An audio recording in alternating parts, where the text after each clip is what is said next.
Hello friends, welcome to Storytime with Mr. Library.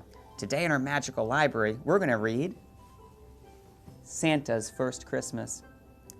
Take a look at the cover, scratch your chin and say, I wonder, what's going to happen in this book? If you have a friend, a family member, or dog nearby, turn and tell them your prediction. I thought this book was going to be about the first time that Santa delivers a gift on Christmas Eve. And boy, I was way off. I loved how this book surprised me. I hope it surprises you too. Let's take a look together. Santa's First Christmas, written by Mac Barnett and illustrated by Sydney Smith. In the old days, Santa didn't have Christmas. All year, he made toys at the North Pole, which he loaded up in his sleigh each Christmas Eve, and then flew all over the world to place under trees. When he got home, he slept, and when he woke up Christmas morning, he went back to work. That's it. That's it? Santa doesn't get to celebrate Christmas? All these years I've been opening my presents from Santa, and I never stopped to think, who gives him a present? That's it? Asked a bear who lived near the North Pole and was just passing by on his way to his cave. Santa doesn't do anything special? He sleeps in, said the elves. An extra half hour. The bear frowned. Look, I love to sleep, but still, it's Christmas. The elves were embarrassed.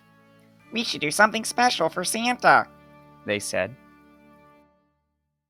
And they did. When Santa woke up that morning, the elves brought him breakfast in bed. What's all this? Santa asked. It's Christmas, they said. Merry Christmas. Santa smiled. Thank you, he said. Looks delicious. Merry Christmas. But when he finished his donuts, he put on his suit and picked up his tools. Wait, said the elves. We have to go pick out a tree. For who? Santa asked. For you, the elves said. For what? Santa asked. For Christmas. Santa set down his hammer. Well, that sounds nice. In the forest, Santa pointed to a handsome spruce. It's big, said an elf. It sure is, Santa said. It's just, said the elf. I think it's too big to fit in your house. It'll fit, Santa said. I don't know. That tree looks pretty big. Do you think it's gonna fit? I mean, it's not as big as the Magic Library's Christmas tree.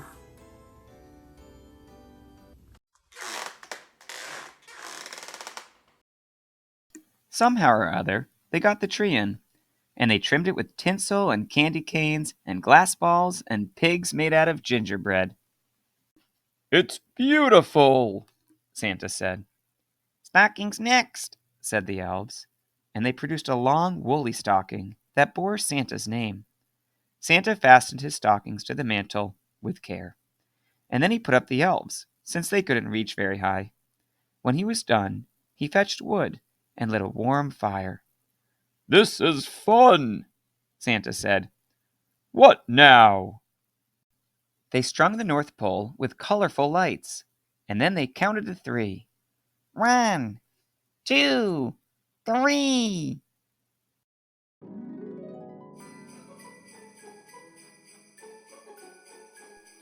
In the kitchen, the elves mixed up flour and sugar and eggs in a huge bowl. They gave Santa the spoon to lick while they rolled out the dough, which they cut into fancy shapes. But when the cookies came out of the oven, Santa was allowed only 1. We have to save them, said the elves. to leave out with some milk for you-know-who. But, Santa said. The elves looked at him sternly, and when they caught Santa putting his fingers in the icing, they asked him to go to another room. So Santa found a warm spot in a chair by the fire where several elves had gathered to tell ghost stories and read poems out loud. When it was Santa's turn, he picked up a fat book bound in brown leather. He had a broad face and a little round belly that shook when he laughed like a bowl full of jelly. Santa sat down the book on his knee and smiled.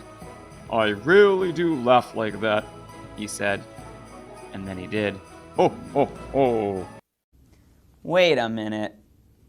The elves have been making cookies and Santa can't eat them. Santa's settling in for the night with a warm fire and a good book.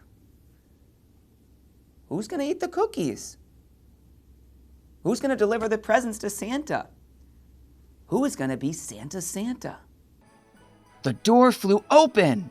A flurry of snow blew in, and someone with a beard, dressed in red with a sack full of gifts, bounded into the room roaring, "Ho, ho, ho!"